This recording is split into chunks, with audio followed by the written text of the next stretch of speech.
il faut dire que la Fédération Dimbaya, avec l'appui de Child Fund, a initié depuis le mois de septembre 2013 une initiative qui s'appelle Les enfants leaders. L'idée, c'est vraiment de mettre les enfants au cœur de leur protection, de faire des enfants des agents de développement afin qu'ils puissent informer leurs pères, sensibiliser leurs parents et vraiment non seulement relever, mais aussi essayer d'apporter une réponse à tous les problèmes auxquels ils sont confrontés au niveau communautaire. Parmi ces questions, celles relatives à leurs droits et à leur protection.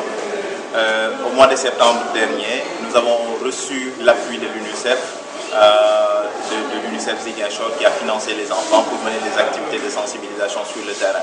Donc les enfants ont pu suivre une formation sur le leadership, le développement, le leadership, la participation, la citoyenneté active, la prévention sur Ebola.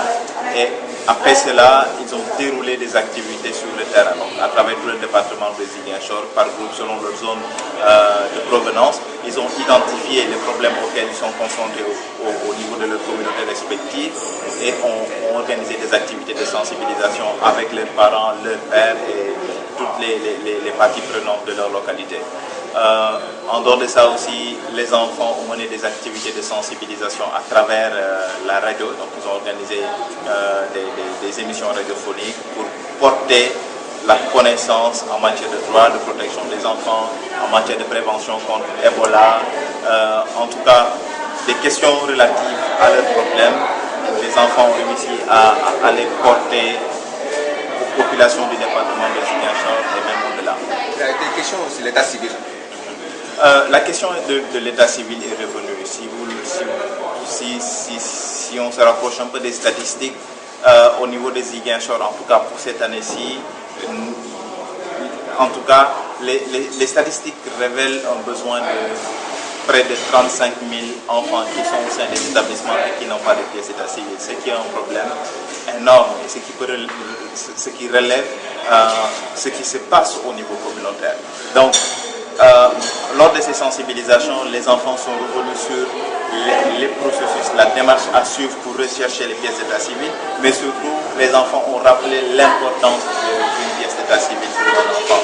La plupart des parents ont déclaré n'avoir jamais eu ces informations et après les sensibilisations, beaucoup de parents se sont rapprochés des centres d'état civil pour régler ces questions.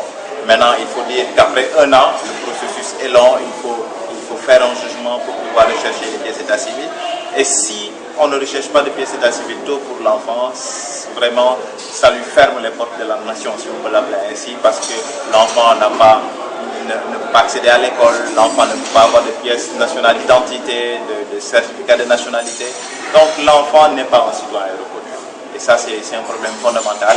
Et nous pensons que les sensibilisations que les enfants ont menées ont pu réveiller ou alerter les parents afin qu'ils prennent en charge ces questions qu'ils ont souvent placées au second plan. En dehors de ça, il y a des questions relatives au paludisme. Comme vous le savez, il y a beaucoup d'enfants qui refusent de se coucher sous le moustiquaire imprégné. Il y a beaucoup d'autres questions.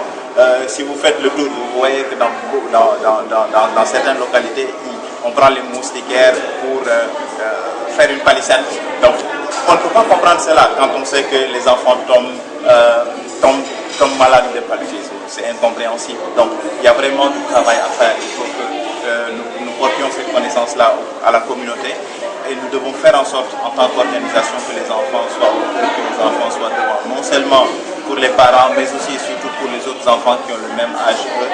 Et que si les enfants arrivent à développer des attitudes de leadership, arrivent à se comporter de la manière dont ils sensibilisent les parents, nous pensons que nous allons réussir à atteindre le développement communautaire. Bien sûr, ce ne sera pas pour demain, mais nous pensons que si nous continuons avec l'appui de chacun, avec l'appui des collectivités locales, des partenaires au développement, nous pourrons arriver à de bons résultats en matière de protection et de participation des enfants. Je pense que le message de Badiane Ngor a été clair. Elle a dit que certains parents fuient la responsabilité. Et malheureusement, c'est la réalité. Aujourd'hui, si vous organisez des rencontres, ce sont les femmes qui sont les premières à venir et ce sont elles qui sont les plus nombreuses. C'est-à-dire que ce sont les femmes qui se soucient de la famille. Ça, c'est une réalité que les hommes devraient corriger en tant que père de famille.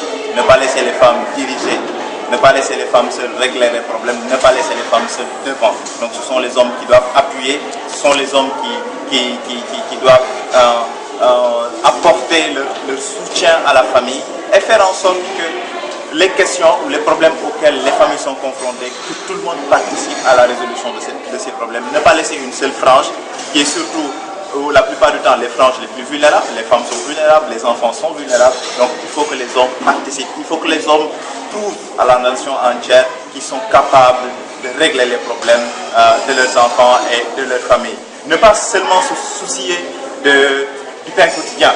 Certains hommes disent, moi je dois travailler, je n'ai pas le temps de faire ceci ou de cela ou de m'occuper de mon enfant. Et en privilégiant le côté matériel, souvent on oublie la question de l'affection que nous devons porter à nos enfants, la question de la protection de ces enfants, la question de l'information que nous devons porter en tant que parents à ces enfants. Et nos enfants ont besoin de nous voir en tant que parents, en tant que maman, en tant qu'autorité à leur côté pour les rassurer, pour leur montrer que c'est possible. Donc je lance un appel à tous les pères, les hommes qui ont été décriés ou dont l'absence a été décriée aujourd'hui, à redoubler d'efforts et à ne pas seulement se soucier des questions de pain quotidien, mais de penser aussi à leur participation dans la vie de la famille, dans la prise en charge des besoins de la famille, autre que celle ou ceux financiers.